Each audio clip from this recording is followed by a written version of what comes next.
Oh, wait. Well, thank you all so much for coming. I'm Courtney Piehl, Director of the Knapp Social Science Center, and it's my pleasure to welcome you to the second Betsy with Knapp 64 lecture in the social sciences. We're delighted to have Ann Piehl of Rutgers University as our speaker today. And before I introduce Ann, I'd like to say a few words about the person who has made today's event possible, which is Betsy Knapp. Betsy graduated from Wellesley in 1964 with a major in economics. Since then, she's had a very impressive career as an entrepreneur. She's been the founder or CEO of 5 software and new media companies.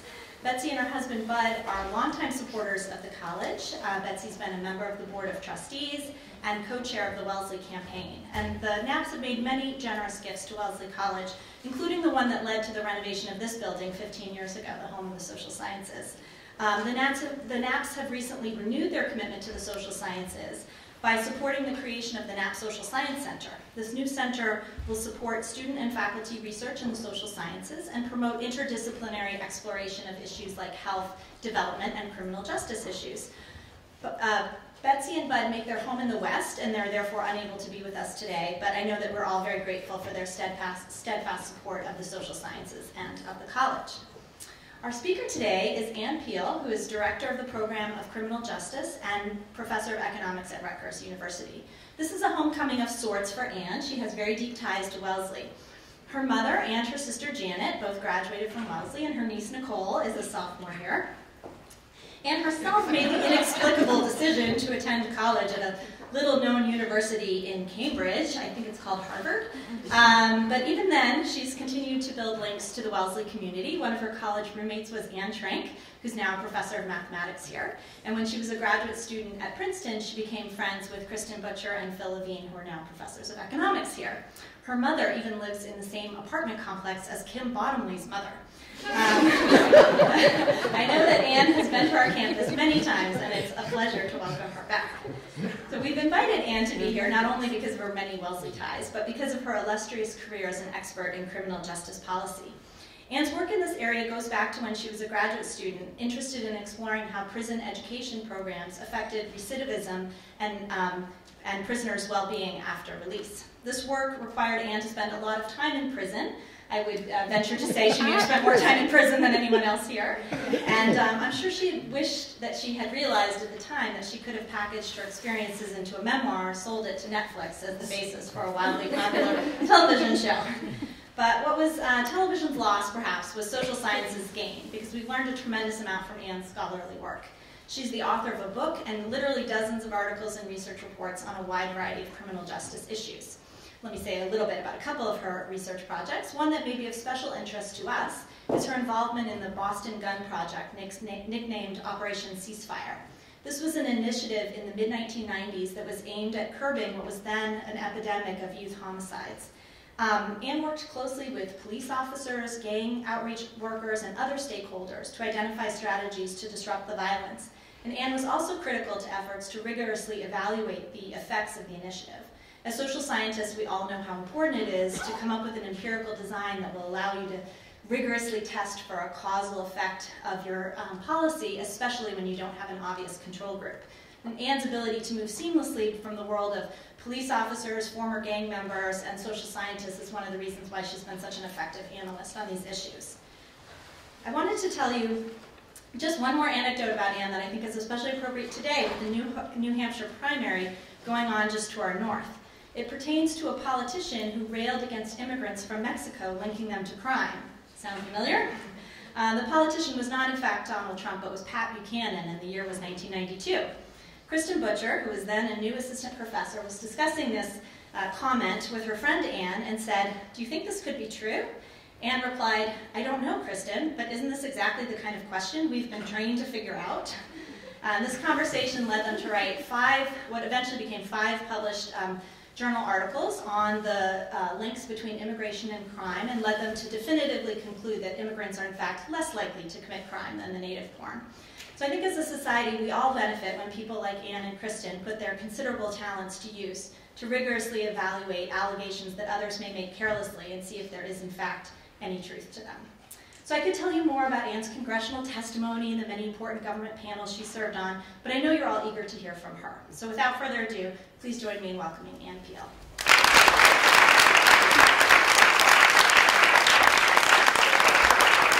Thank you very much, Courtney. That was more than a gracious introduction.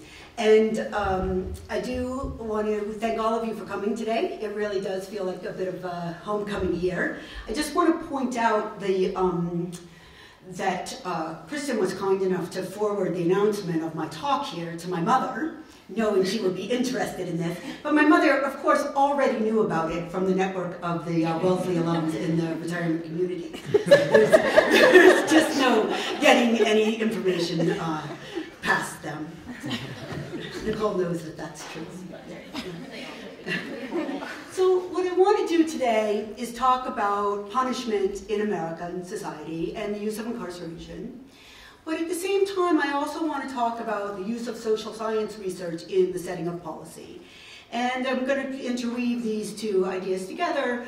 I'm under no illusion that very many of you are interested in them equally. I am. I'm equally passionate about the use of research in setting policy as I am about thinking about criminal justice issues. And some of you might be here because they're more or less interested in one or the other. But I think we can, I'll try to thread the line and cover both topics. We're at a moment right now where I think, a political moment, where it seems possible that we might change the way that we punish criminal activity in the United States. And this moment is a surprise to those of us who've been around this world for a while, for decades. In the 80s, in the 90s, in the 2000s, it almost seemed like you couldn't say in polite company that we might be over-incarcerating or that we might think about changing the way we deal with crime. So before I get into the heart of my talk, I just want to take you back to 1993, okay? And think about, so those of you who are seniors, if I've done my math right, that was about the time that you were born. And I want you to think, and about the time that I was working on my PhD, all right? So I want you to think about, well, what happened to crime over your lifetime, okay? So that's my first question for you, and there's the answer. All right, so it's down a lot, all right? How many of you are surprised that it's half what it was when you were born? Right? I could have asked you to raise your hands beforehand, but I was assuming that it's a surprise. It's a little bit not quite true because there are certain types of crimes that aren't measured in these rates, cyber crimes and identity theft and certain things like that, but the general picture of predatory crime that would affect you outside your home or inside your home is generally down. And there are some other crime types that we don't have such great data on in terms of sexual assault and that kind of thing. But for homicide, assault, burglary, things that we think we have good data on, it's about half the rate of victimization that it was when you were born. Right? Now this backdrop, I think, is important for us going forward, thinking about what I have to say about punishment, and I think it's also important in thinking about this political moment that we're facing today. I'm going to spend the first half of the talk referring to a panel I served on at the National Academy of Sciences. The National Academy of Sciences is a nonprofit, independent group that has basically a skeleton staff.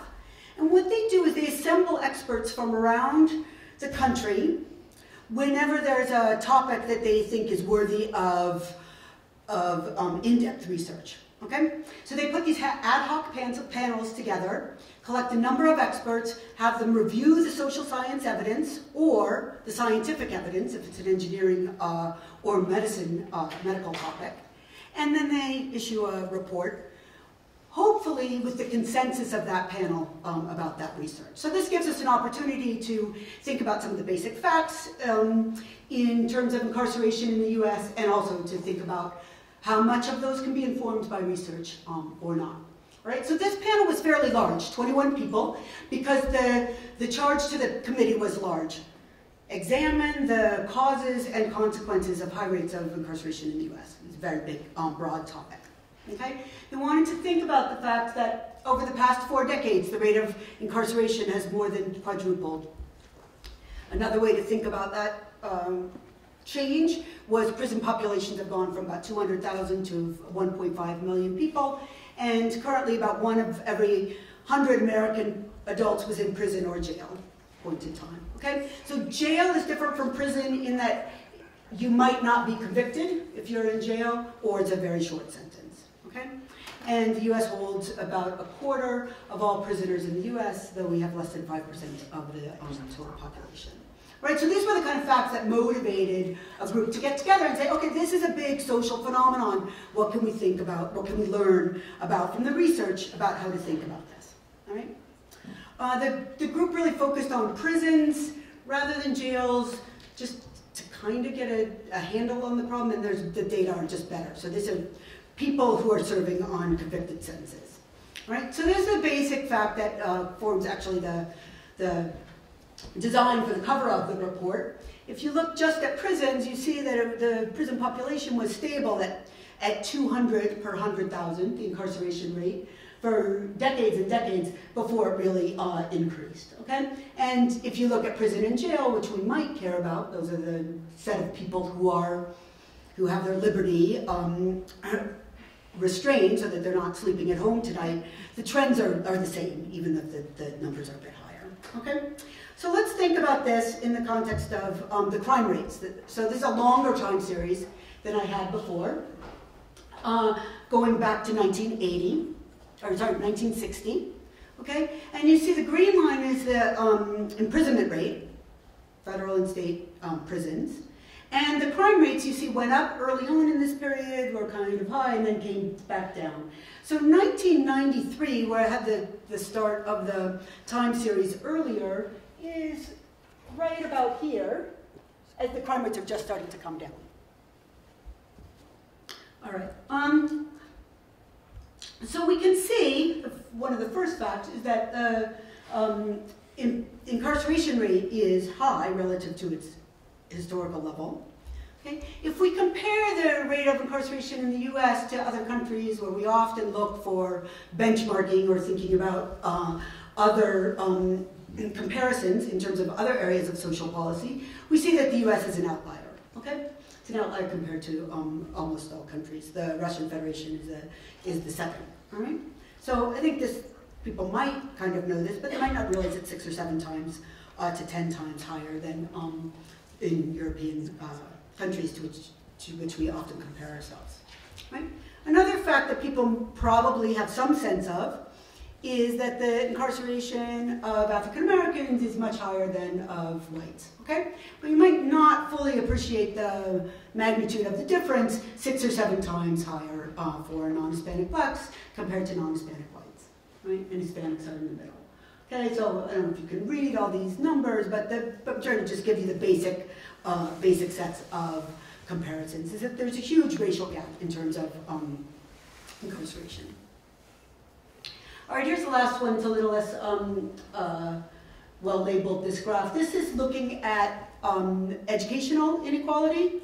So within each race, we have college graduates, high school graduates, and dropouts. Okay, high school dropouts. And you see, if you compare the dark blue lines, that there's a gradient with education, lower educated, more likely to be incarcerated, all right? But that gradient, for each level of educational achievement, the level went up between 1972 and 2010, and the gradient is very, very steep, okay? So the chances of being incarcerated at a point in time, if you're a black male dropout, these are men, in the current era are extremely high. So there's definitely a connection to inequality and educational inequality as well. And the final picture I want to give you for background is just to think about spatial and geographic concentration. Okay, you can't read this, I know, from where you are, but you can see, hopefully, that these different block groups in New York are contributing prisoners at different rates to the prison system than neighboring blocks. So the darkest colors here have over 6 per 1,000 adults being contributed, and the lighter ones have less than 1. So again, a ratio of sort of 6 to 1 across these neighborhoods. So crime is concentrated, but also concentrated is where prisoners come from. Okay, so these were some of the basic facts that were considered by the National Academy of Sciences panel, but also what they did then was look into the social science literature to find what we could learn that was convincing evidence in this area, and drew a bunch of findings, okay? So they're looking at published social science research, hundreds and hundreds of studies. The final report is 450 pages or something. And they ended up with some general conclusions, right? These are 2 pages of conclusions, right? So I've hinted at the first one already, is that the growth of incarceration rates in the US over the past 40 years is unprecedented if you compare internationally or to our history. There's a lot of discussion in the report about the drivers of this, and it's hard to sort out what the relative contributions are of each of these factors because social change is so complicated. But we know that higher crime rates were contributed to this, economic changes, kind of disruption in the labor market, social change, political rhetoric, all contributed to this, as well as more direct causes, changes in sentencing law, such as mandatory minimum sentences, longer terms, and also probably the implementation of these laws, how people are deciding whether a parole board is releasing someone on parole or something or not. A lot of small discretionary decisions can also contribute, when you add them up, over hundreds of thousands of people to a higher incarceration rate. Right? Another conclusion of the panel was that while incarceration may have reduced crime in the past, most studies indicate that at our current high levels of incarceration, the additional effect is likely to be small. And in particular, the most convincing evidence that the panel found was about long sentences. Long terms of confinement have very small contributions to lower crime rates, if at all. So if you think about someone serving a 9-year sentence for a burglary, extending that to a 10-year sentence for burglary, are you buying any additional or marginal impact from that additional sentence? And the data that the studies that they reviewed were quite convincing that that's minimal, if not no. All right. Now, there are a few more conclusions that they came to. Prisons became more overcrowded over the time period that they looked at and offered fewer programs.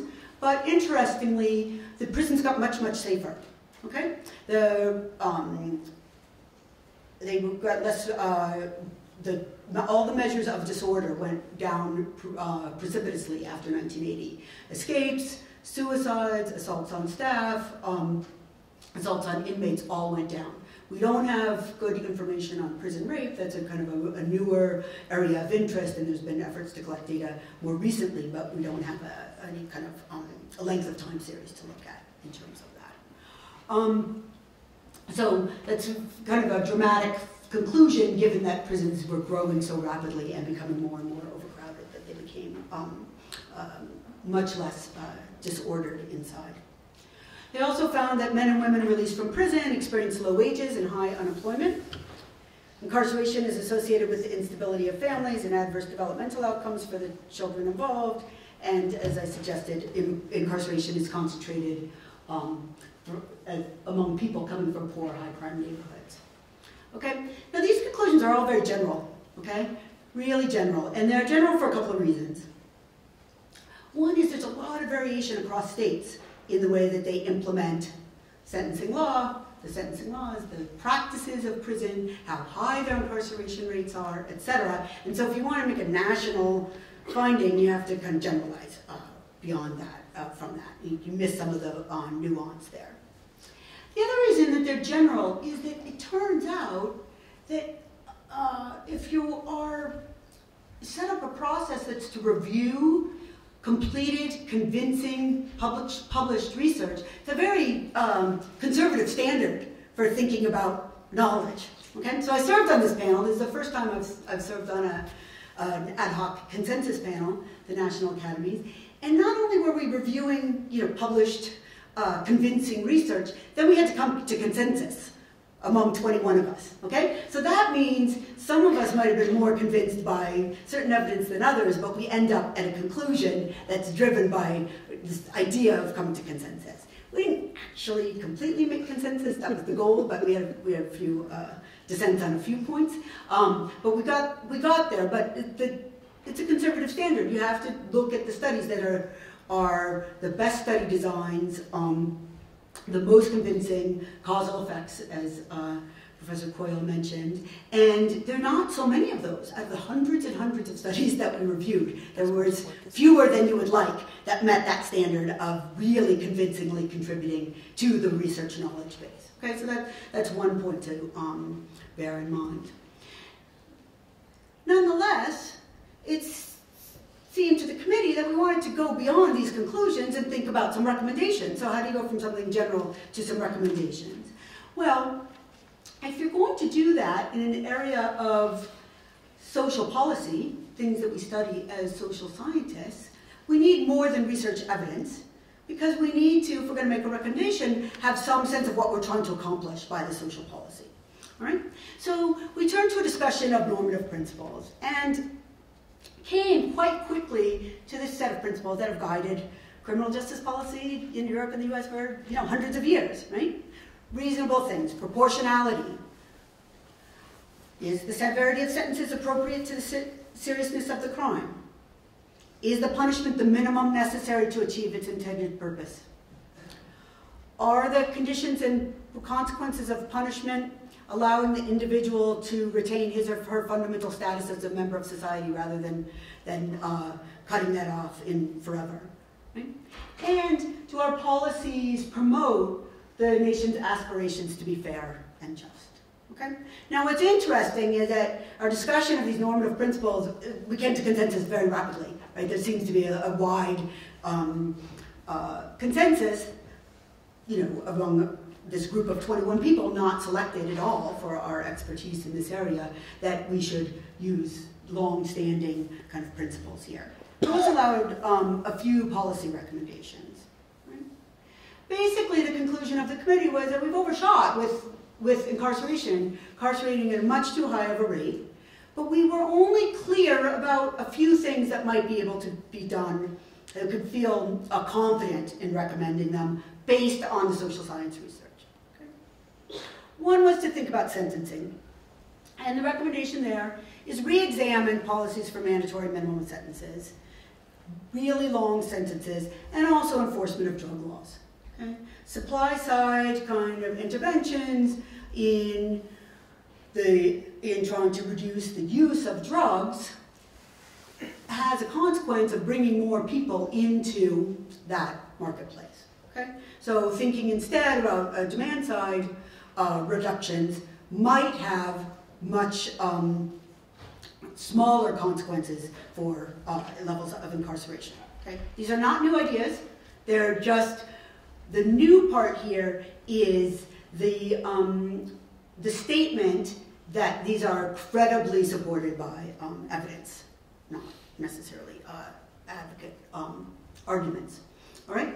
Another recommendation was to think about prison policy, reducing the harm to families and communities by changes in the conditions of incarceration. And if you're following the news, I think you've seen a lot of states really rapidly reducing their reliance on the use of solitary confinement, for example, and I think that's a welcome improvement. And then finally, you really can't think about punishment policy without thinking about the larger context of social policy, housing, employment, mental health. There's all sorts of surrounding social policies that influence and make certain requirements on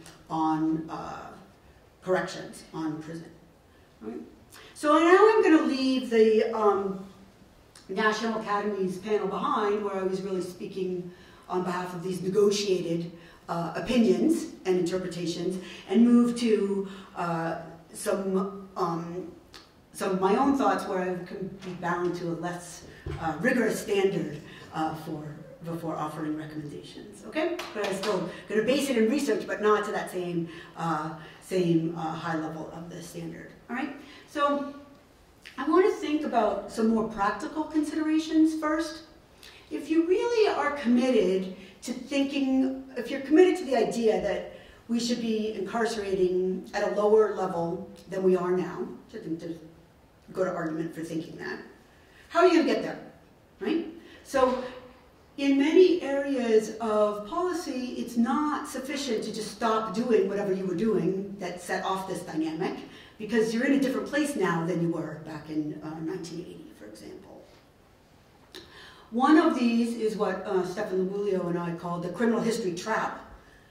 Whatever we do going forward, we have millions of people who have criminal histories, criminal records, okay? And I have to say, we don't even know how many, right? That's one, it's just kind of one example of what we don't know. We don't even know how many people have some kind of criminal history or have a felon in their past that might affect them going forward. And I know many people think about how that affects people in the labor market. We have a senior here who's writing her thesis right there, thinking about how criminal histories affect your labor market outcomes, right, and information about them. But the criminal history also has all sorts of interesting interactions with the criminal justice system itself. Okay? So if you have a past criminal history and you get convicted of a future crime, you're likely to have an enhancement, right? You're also less likely to get discretionary opportunities, such as bail before your hearing, such as any kind of discretionary sentence that might allow you to be out on probation rather than serving behind bars, etc. So this criminal history background is going to have dynamic implications for you for the rest of your life under our current system, even if we changed rules going forward. So you hear a little bit about some localities trying to unwind some of this, take away some of those past criminal histories. Like, for example, in Oregon, they've legalized marijuana, right? But there are people there who have convictions for marijuana possession from the past when it was illegal and it's not illegal now. So the question is, how do we deal with some of these accumulated historical events? Now, if you think that people's criminal histories shouldn't affect future actions within the criminal justice system, it's kind of a problem, right? Because it's really one of the best predictors for future recidivism and for future problems. So we don't necessarily want to just wipe it all clean, but at the same time, if we've been overly punitive in the past, we have this overhang of criminal histories that might produce, by their dynamic effects, impediments for us to reduce the incarceration going forward. And if we don't deal with that, our changes, prospective changes, are going to take decades and decades and generations before they unwind, leaving potentially great social harms in the meantime. A related sort of related concern is complications of everyday life, is what Stefan Lubulio and I called it, is that a lot of people who are involved in the criminal justice system, this is not their only problem in the world. They're involved with government and a lot of different interactions, and they're more likely to call the police, have the police called against them for solving something that would be non-criminal. And correction agencies, when they get involved, if they come upon you and you have a criminal record, or if you're on parole or something, they are going to be less sensitive, unless, as I said before, suggested the discretion is not necessarily going to work in your favor. So if you have a criminal record and a job, it's not in the way of your job, and you don't come in contact with criminal justice agencies, maybe your record is not so important, right? But if you have a criminal record and you're likely to come in contact with law enforcement because you have mental health problems and you're acting out in particular ways, or because you're in family situations where someone else that you're living with ends up getting involved with law enforcement, you're going to be just much more at risk because of that social disorganization to get involved. And again, the correctional and criminal justice machinery is going to react in response to that in ways, again, that might push back toward higher levels of incarceration. And then thinking about these kind of broader social supports, we don't have the local infrastructure of community health centers, mental health centers, housing, other kinds of government agencies that will really take up the slack that correctional agencies actually have. So I have a lot of respect for the fact that, I mean, some people really criticize corrections for being one of the largest providers of mental health services in the US right now. But at least they were providing these services. And in some communities, the correctional agencies, the local jails, for example, are one of the better functioning agencies in localities. And so without some kind of alternative infrastructure, I'm afraid that we're going to have some kind of a either natural switchback or some kind of a backlash looking, because the disorder grows and then people are going to want a solution to it and we end up where we were before. And then I want to talk for a few minutes about racial disparity. I'm going to talk about it in the sentencing context, which is where I've looked at it mostly myself. When we think about racial disparity, the general points are broader, but I'm going to think about it in sentencing. Research tends to look at the last possible step, in the process. Okay, so we look at judicial discretion or the discretion of the last actors, and we want to think about treating like cases alike and making sure that, for example, it's often thought of in the context of race that African Americans and whites are treated equally by those actors. Now, there's a lot of reasons for research to look at that point in the process. Looking at the last possible stage lets us think about treating like cases alike. We can only look at burglars and see if white and black burglars got the same sentence, etc. And if we find it, then we can think about where to intervene. Oh, we have some disparate treatment going on here, and we need to correct that with training or greater adherence to rules, etc. Okay. But one problem comes up if that's the only place that research is looking, and that is that people do different types of criminal activities. People carry different kinds of weapons. People commit crimes in different sorts of areas. And in particular, if you look at whites and blacks and who've been convicted of crimes, they end up in different kind of parts of the sphere of that criminal justice captures.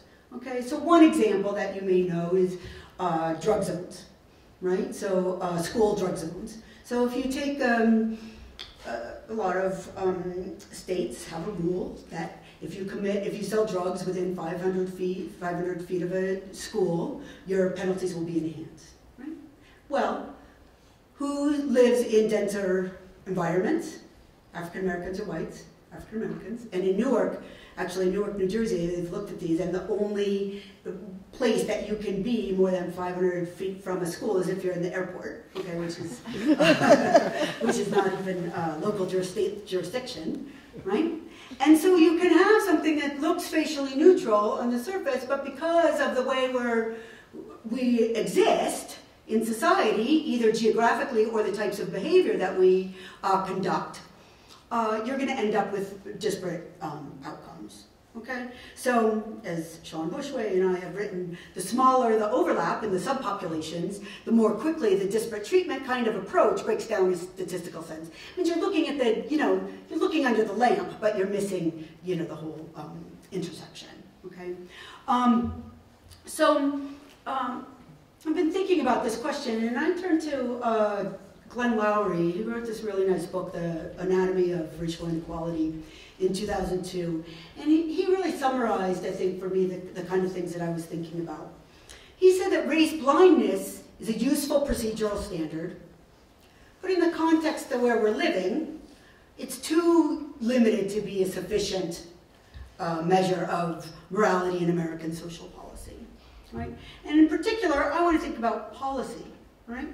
So his conclusion is, he's an economist and philosopher, right? The primary normative concern is not racial discrimination as such, but rather involves deciding how much account to take of racially disparate consequences when choosing among what might be alternate, non-discriminatory policies, right? So I think what this requires us to do, if we care at all about racial disparity, is really step back a little bit from the research and the kind of procedural sense, and think about the tools that we use. Okay? I already raised this a little bit before in the context of drugs. If you enforce drugs on if you're worried about reducing drug use and you concentrate enforcement efforts on sellers versus users, you're going to get a different part of the subpopulation, right? And you're also going to have different downstream consequences about how effective it's going to be, but you're going to get different subpopulations, right? Same thing if you're thinking about prostitution, if you enforce against the buyers or the sellers, right? Or think about the alternative, enforcing neither the buyers or the sellers, but just saturating the environment where this is happening with obvious police presence and just deterring it in an expensive way, but just by sitting there, right, and just letting it disperse and keeping those people from finding each other. And if they move to another location, just move your police cars to another location, right? There are different choices that we can make as a government that will have different distributional consequences. And so the bottom line here, the bottom line on the slide, different policies are going to have different impacts, even if none of the policies are racially disparate at all, neither in the arresting kind of way or in the deterrence way. I mean, everybody is prevented from standing out on that street corner if you have a police car there. All right, so that's really what I have to say here. I'm going to sum up with a couple of slides, and then I'm happy to do as much question and answer as people have an appetite for. All right, so I want to go back to the theme of social science as an input to setting social policy. There's some real challenges, right? So my title of the talk was, I think, Challenges and Opportunities, okay? There's some of the challenges are that social processes are really complex, right? And we have a lot of variation in institutional context, so you might learn something, you know, that works in Massachusetts, but really, can you generalize it to New Jersey or not? You have to do more work to figure out whether that's true, okay? But those, taking a narrow, close look at the procedural place or at one particular location is where we can find the cleanest, most definitive research evidence. Okay? But then we have to think about what's the right standard, and I guess my argument today is we need a different standard for research than we do for policy, because research is inherently cautious. We don't want to start concluding things that are going to put us down a course of action that we build on if our research inference was unjustified, turns out to be unjustified. But if we keep that narrow standard for research, we have a big gap between the research findings and the policy platform. And we need to think in a different way, perhaps, about how to make sure that that gap between research and the policy platform isn't completely filled with advocates and empty rhetoric and arguments that are devoid of factual basis. Right? On the day of the primary in New Hampshire. Okay. So what are some opportunities? Right? It is really exciting that there seems to be any political appetite to think about evidence and think about policy alternatives in the area of criminal justice. It really did feel, when I was starting out, that there was no appetite for thinking about this work. Right? At the same time, the evidence has to be ready when the moment arrives, because research takes a lot longer to produce than the political cycle allows. All right? So this stuff that we were working on, you know, when you guys were born, unfortunately, you know, is relevant today. Okay? And I think that that's how things often work in government, and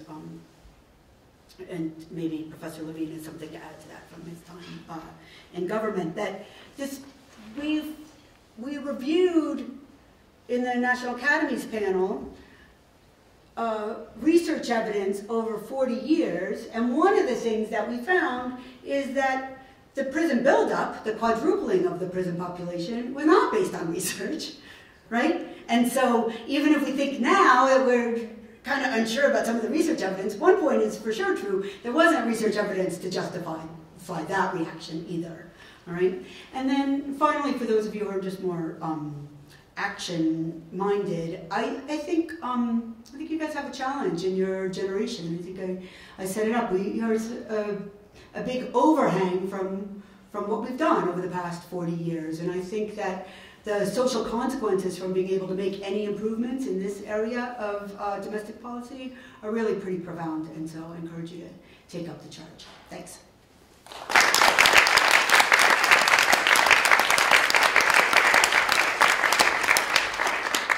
So much. And I just wanted to say we do have some time for questions. We have a microphone set up there, so maybe people who might be interested in saying something could come up, because that would make it easier for us to hear your question.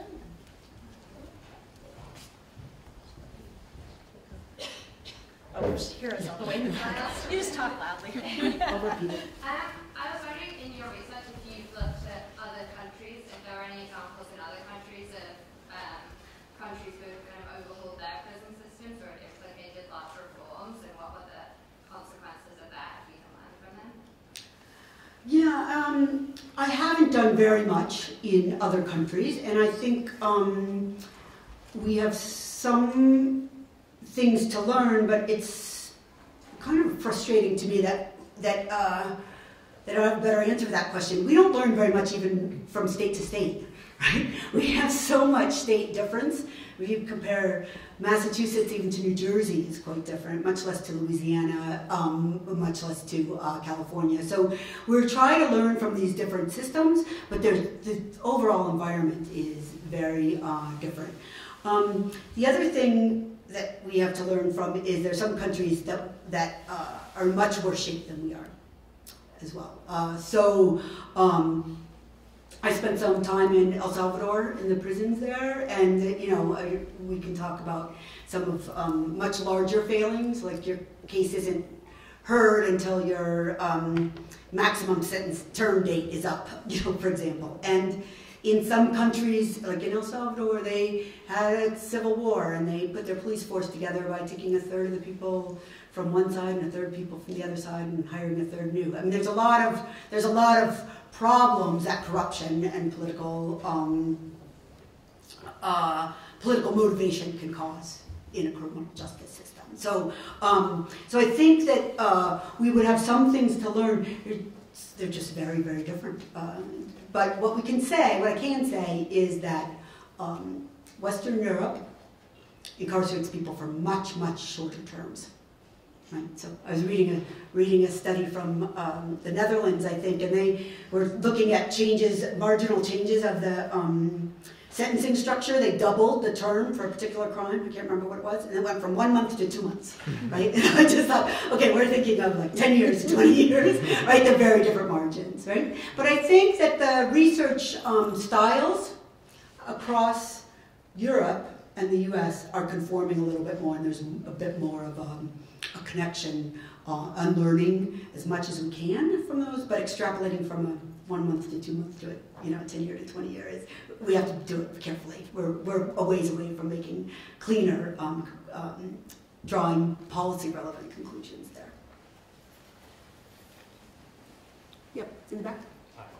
Hi. Thanks for coming, and thanks for your work.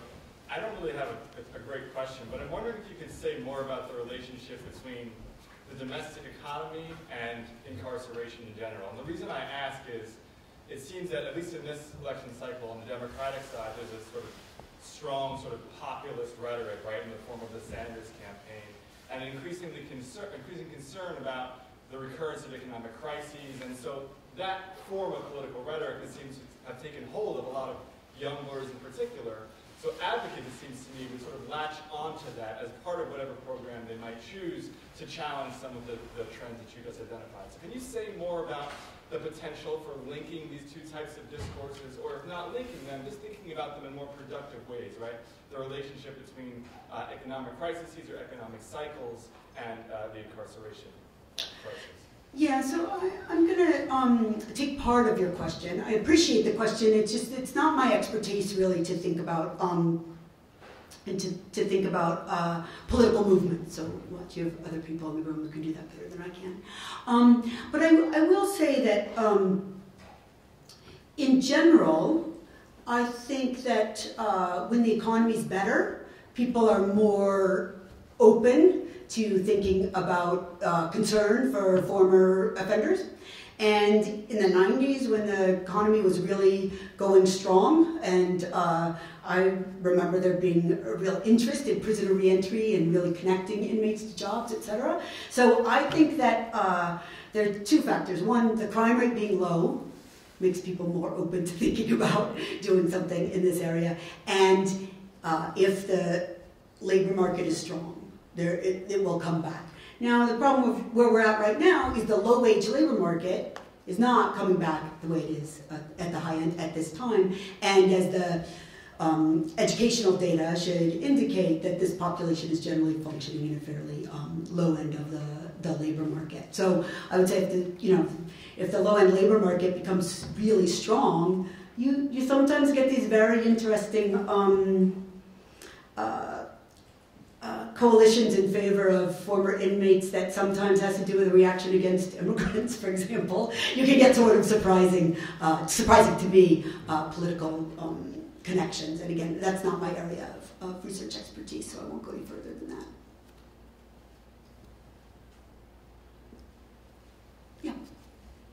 One of the more recent developments in the business of incarceration is the privatization of prisons, which creates a whole segment that has a vested interest in long sentences, in more sentences. If policy is made by politicians who are subject to pressures from these people, how in the world are we ever going to get accepted lower sentences and so forth? Yeah, privatization has not really grown that much over the last 20 years or so. It's at less than 10%, I think, of state prisons. And as prison populations have leveled out in a lot of states, the private prisons have been the ones to close, right? So I'm less concerned about those kind of issues as the capacity in the states, came online to deal with their populations. Where your concerns are extremely important, I think, are in the detention of immigrants. And we have very little information about the operation of those detention facilities and how long people are there and what happens to them and all the rest of that. So the federal prison system has been growing faster than the states, and they've been using a little bit on the private side, but they're working on reducing that. But on the immigration detention, I think your issues are certainly worth studying, but very hard to do so. Yeah. How did you separate the rate of incarceration within a declining crime rate? How were we able to think about them? Yeah.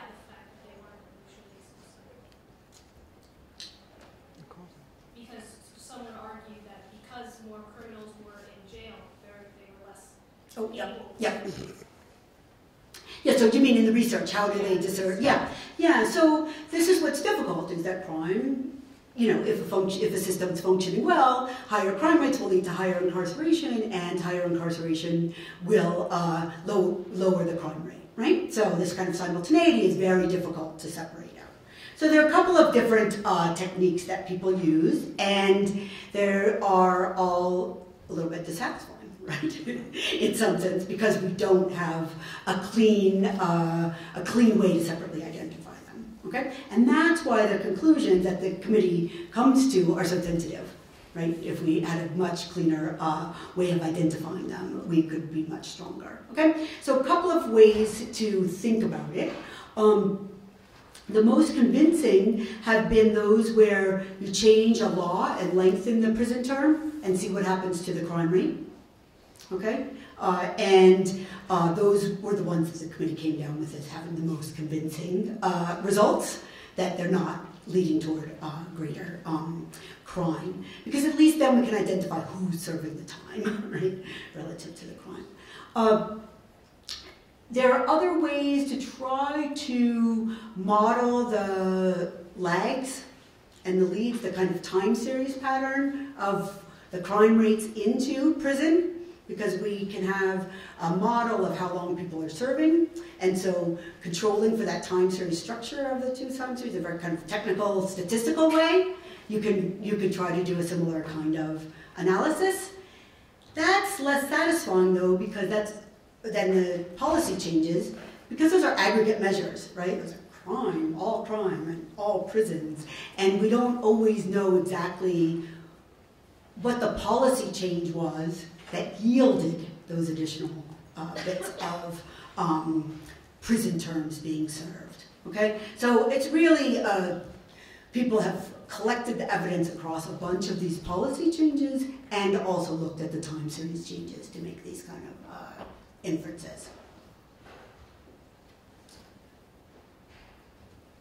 Hi, first of all, thank you so much for coming today. You talked about how you were on a panel and how to relate social science research to social policy. But I was also wondering who else is at the table for this social policy. So have you seen like activists, also community organizers, and people who were previously incarcerated / are incarcerated? And if you have not seen this yourself, where do you see them at the table for this social policy change? Yeah, so the panel that I described was really about research evidence and was almost all academics there, although we had a few practitioners. We had judge and psychiatrist who works in a jail and corrections commissioner. But we did not look for input outside of the social science research. That was the mandate of the group. But I don't think that that's, the research panel is the only thing that's causing change in society. And there are a number of different activist groups and people, most of which tend not to be very broad-based, but to be, you know, a particular set of concerns. I was mentioning one of them today when I was meeting with Professor Grattan on Families Against Mandatory Minimums. It's a very interesting activist group. Those are all people who are family members of those who are incarcerated, and they have put a lot of pressure on the Federal Sentencing Commission in particular. So I'm here more to talk about the research than on the activist side. I think some of the activists I highly respect, and some of them I think are ignoring some of the practical difficulties of some of the things that they propose, but that might still be important toward pushing the needle toward change. So I'll hold judgment on whether that's a good strategy or not, because that's not my thing. Yeah. I was wondering if you could paint a bit broader picture of the racial disparities in sentencing outside of the drug examples. I think those are the ones that folks are more familiar with. You know, when we talk, you mentioned, you know, who uses different kinds of guns and other kinds of things. So sentencing and policy responses where you see disparities around race that are outside of that context. Yeah, so people are most aware when they think of different kind of drug types, thinking about sentencing disparities. But what surprises me every time I look at it is just how different the offending patterns of blacks and whites are, particularly among men, where you see the kinds of things that are considered legal factors for sentencing, such as, you know, whether you had a gun or not, and versus another kind of weapon. Also on criminal histories, there's racial differences, but really on the offense types. And you just find that, you know, people are committing different kinds of constellations of crimes. So, for example, if we were a group of people responsible for setting sentencing policy, and we were sitting around thinking, well, if you have a weapon, that's worse than if you don't have a weapon, so maybe we should double your sentence, right? But maybe a gun is worse than a knife, and we should triple your sentence or something. Each of those decisions that seem neutral is going to have an impact, differential impact on the racial composition of who ends up in jail. So I feel like you can't really, I know a lot of state legislatures and state sentencing bodies don't want to take on racial disparity directly because it seems complicated and politically fraught, etc. But you can't really talk about sentencing without talking about race, even if you're not actually talking about it, because of these correlations that are out there. See, it's the same as with the drug zone. You know, you might be thinking you're talking about schools, but you're also talking about race, and we can't separate them just because of the way we're distributed geographically in our residential patterns. So it's the same idea.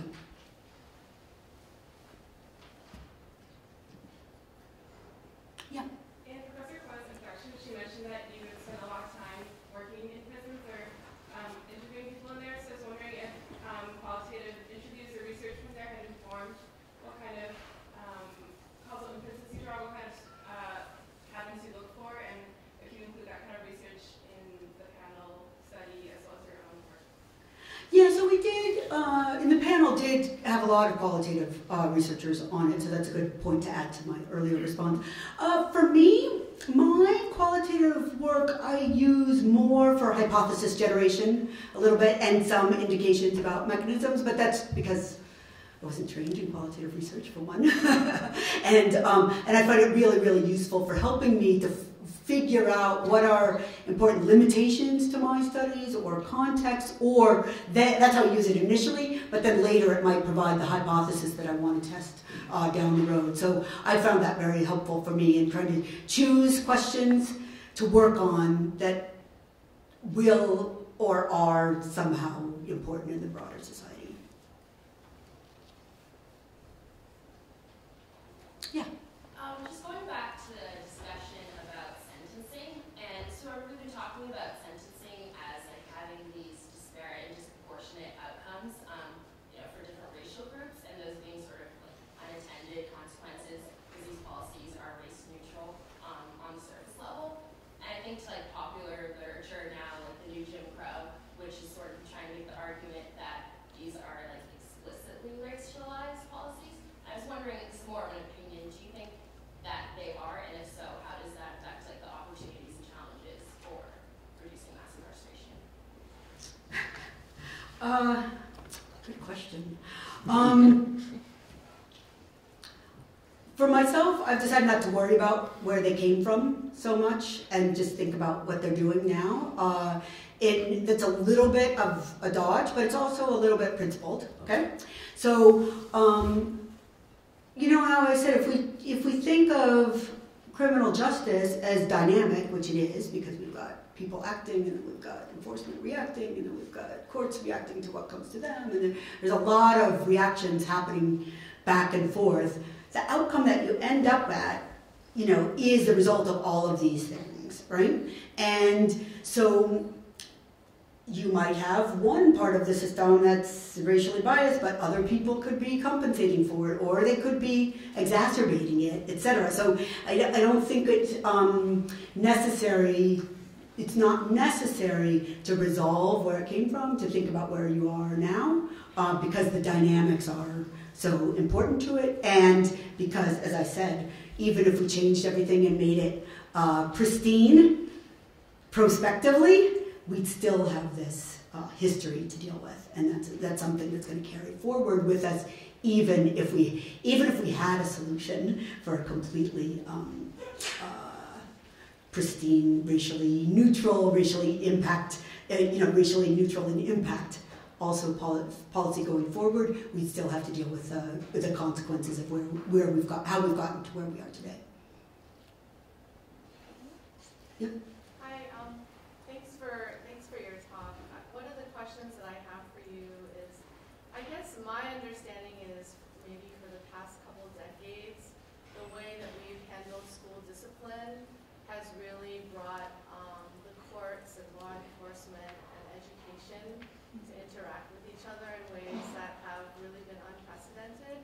And so when I look at the data about rates of incarceration, and so violent crime goes down, but incarceration goes up, I wonder if you have any thoughts about the role of schools and school discipline, and for example, zero tolerance policies, out-of-school suspensions, a lot more. I have a friend who's a judge in a juvenile court, and she used to be a public defender.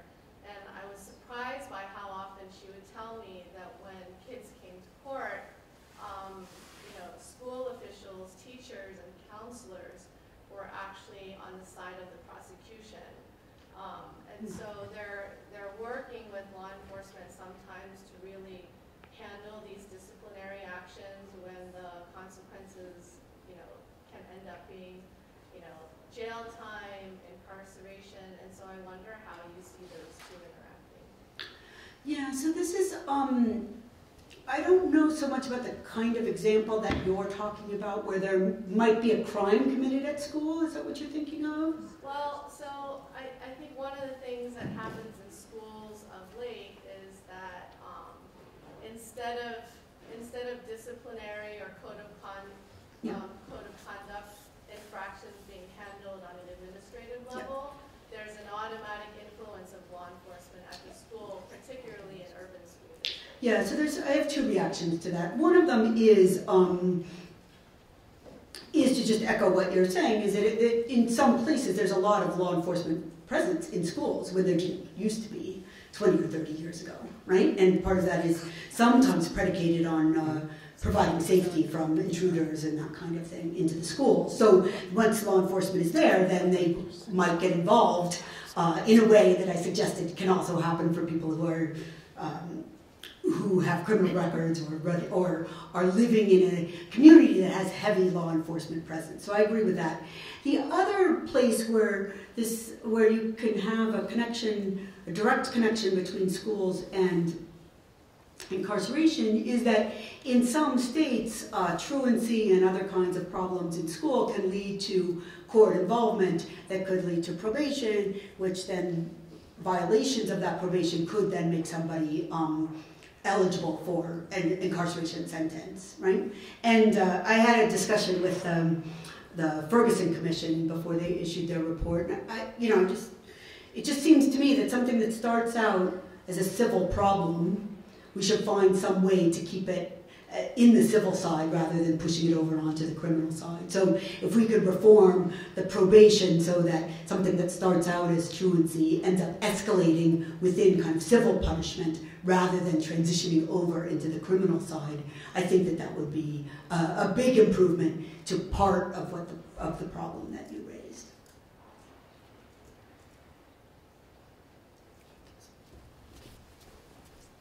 That was such a great discussion. I'm not sure I've ever seen such an engaged Q&A session. Can we all just thank again Professor Piehl for joining us?